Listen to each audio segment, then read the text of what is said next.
So by the time I moved over to Marin, I already knew some of these representatives, and I had the chutzpah of thinking that maybe we could get them to give us some property for open space.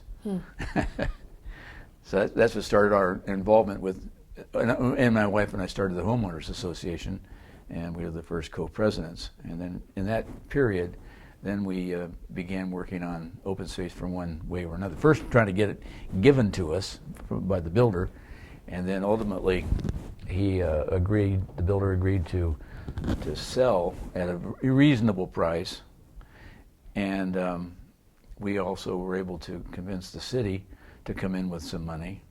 The city being San Rafael. Mm-hmm.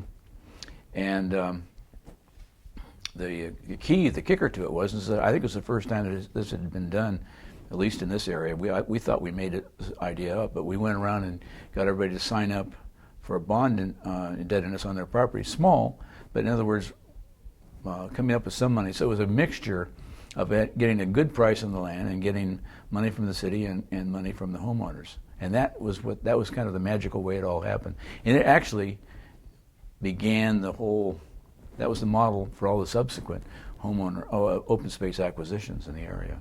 So one Sunday I was there, and Mr. Eichler came to visit the subdivision, and so Bud, the salesman, who later became my husband after my first husband died, Bud introduced me to Mr. Eichler, and as we say, the rest is history. It wasn't terribly long after that Mr. Eichler said, I think it'd be nice if you had a subdivision.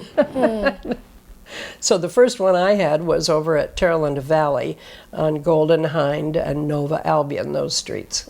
People were a mixed group more in Terra Linda and in Eichler houses and other places because he seemed to have an interest in selling houses to African American families. There were a number of professional African Americans living here.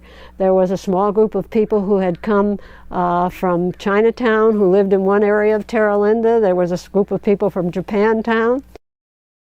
The two of us who went to the city planning department, this nice lady behind the counter explained how you can object to a subdivision or object to a land use, and that there would be a hearing in front of the planning commission about it and the date, and how we could come and talk about it.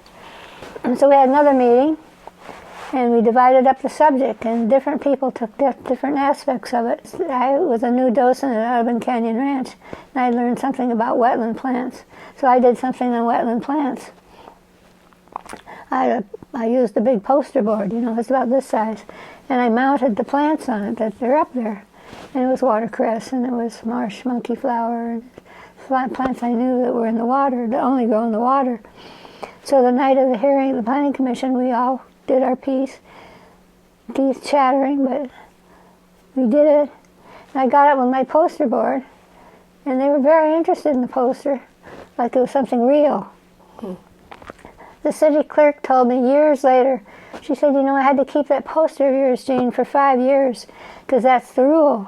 If you have an exhibit as part of a protest, you have to keep the exhibit 5 years. And it wasn't usual size, so I had to keep it out. It was out on the counter, leaning against the wall for 5 years. So maybe it had its own educational effect.